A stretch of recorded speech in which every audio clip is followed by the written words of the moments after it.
Good morning, Turks and Caicos, and all our listeners. Welcome to Disaster 365. I am your host, Joanna Wilson, the Community Preparedness Officer from the Department of Disaster Management and Emergencies.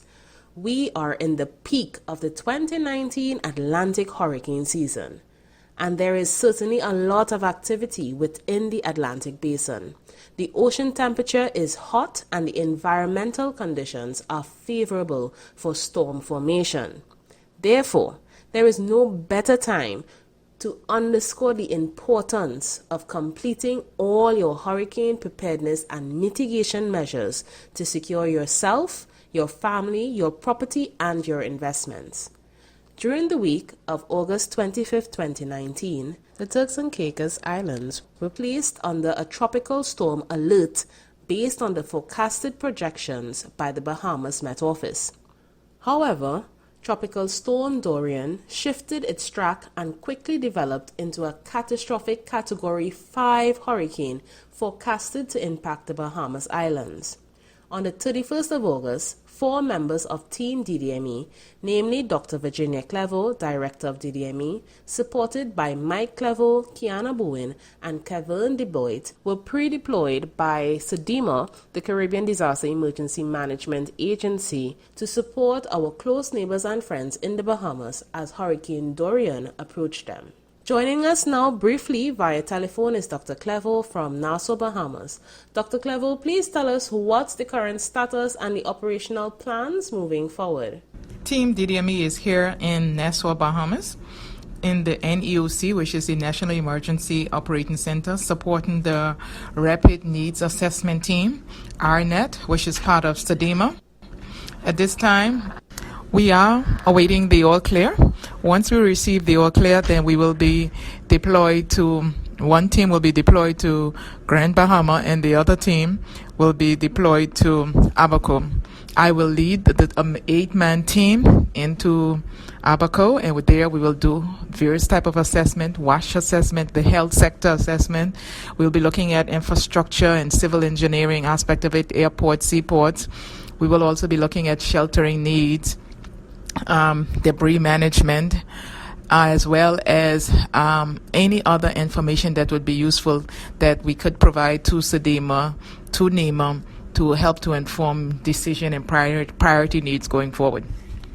Okay, it seems we lost the connection with Dr. Clevo, but we continue to support and pray for all those impacted by Hurricane Dorian, and we also pray for the protection and safe return of our fellow DDME team members. The 2019 Atlantic hurricane season is certainly not over, and it is even more important now that we step up our personal preparedness measures. Understanding the hazards associated with a hurricane will help you to make more informed decisions on your own risk and what actions you should take. So why is a hurricane so devastating? A hurricane comes with a variety of threats that are also major hazards, especially when they all occur at the same time. Hazards such as storm surge, heavy rainfall which causes inland flooding, high winds, rip currents, and tornadoes all combine to make a hurricane a deadly hazard. But the positive element about hurricanes is the period of warning in comparison to hazards such as earthquakes and tsunamis. The storm surge impacting the Bahamas was extremely destructive. Storm surge associated with hurricanes can have large battering waves that can result in loss of life, destroy buildings, destroy roads, cause beach erosion, and damage along the coastline. It can even travel several miles inland. Storm surge is produced by water being pushed towards the shore by the force of the winds moving around the storm. Buildings that survive hurricane winds can be damaged if their foundations are undermined and weakened by erosion. Tropical storm force winds are strong enough to be dangerous to all those caught in them. When intense rainfall, tropical storm winds, and storm surge occur, evacuation becomes difficult, and in some cases, it's impossible.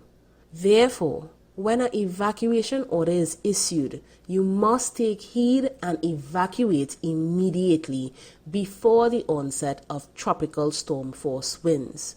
Do not attempt to ride out a storm. You should also evacuate based on your own risk in your community, especially if you live in a flood-prone area or a vulnerable coastal area. For more information on hurricane preparedness, log on to www.gov.tc/DDME or Facebook and Instagram via ddme.tci to connect with us on social media. Until next week Wednesday, be proactive, be prepared, and remember, disaster management is everybody's business.